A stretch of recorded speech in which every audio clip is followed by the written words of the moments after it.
মজার বিষয়, অনেকেই কনফিউজ যে এসএসডাব্লিউতে আসবো, টিআইপিতে আসবো, নাকি নিহঙ্গক্ষতে আসবো, নাকি কেমনি কি অপশন নির্বাচন করবা তোমরা ভাই, বা তোমরা কেমনে আইতে চাও ওটা তোমাকে ব্যাপার। মানে আমি তোমাকে যতটুকু কইতে পারি জিনিসগুলো এরকম যে তোমার লেভেল কীরকম বা তোমার যোগ্যতাটা কীরকম। যেমন তুমি যদি ক্লাস 8 থেকে 10 পর্যন্ত পড়ালেখা করো তাহলে তুমি টিআইপি বা এসএসডাব্লিউতে যেতে পারো। তুমি যদি ইন্টার কমপ্লিট করো, তোমার যদি একটা মোটামুটি ভালো রেজাল্ট থাকে, তুমি যদি চাও, তোমার যদি শখ থাকে জাপান, তাহলে তুমি জাপানে নিহঙ্গগাক্যতে নাই তুমি ডিরেক্ট ভার্সিটিতে অ্যাপ্লাই করতে পারো। এতে কেমনে তুমি জেলপিটি দরকার নাই, তুমি ই করতে পারো, আইএলস থাকলে আইএলস দিয়ে তুমি নিতে পারো, অনেক ভার্সিটি আইএলস নেয়। তো এই ওই লোকে অবস্থা, নিহঙ্গকতে আওয়া আর টাকা নষ্ট করা এক সমান কথা আমার মতে।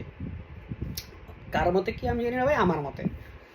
কারণ আমার এরকম অনেক পরিচিত ছোট ভাই আছে যারা ডিরেক্ট নিজেরা প্রসেসিং করে ভার্সিটিতে আইছে। ওরা অগমুখের কথা যে ভাই এই নিহঙ্গ ক্লাস হয়, মানে জাপানিজ ক্লাসটা হইতেছে ভার্সিটিতে না। আর 2018-19 কথা যখন আমি ইউনিক্লোতে জব করি, তখন একটা নেপালি ছিল সিনিয়র, তো ওর মুখের থেকে আমার সেম কথাটা শোনা যে শুধু 2 বছর ওয়েস্ট করছি নিয়মগক্ষতে করে, ডিরেক্ট ভার্সিটিতে যেতে পারতাম তাইলে কি তো আমার 2 বছর বেঁচে গেত, আমার 2 বছরের টাকাটা বেঁচে গেত, আমার সময়টা বেঁচে গেত।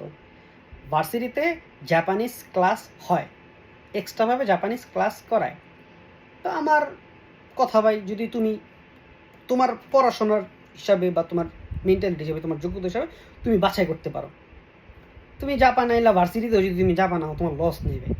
4 বছর তুমি যদি ই করো, অন্যায় আসে তুমি মাল্টি ন্যাশনাল কোম্পানিগুলোতে জব পেবা। তুমি যদি চাও ক্রেডিট ট্রান্সফার করে অন্য দেশে চলে যাবে, হেও যেতে পারবা, কোনো প্যারা নাই।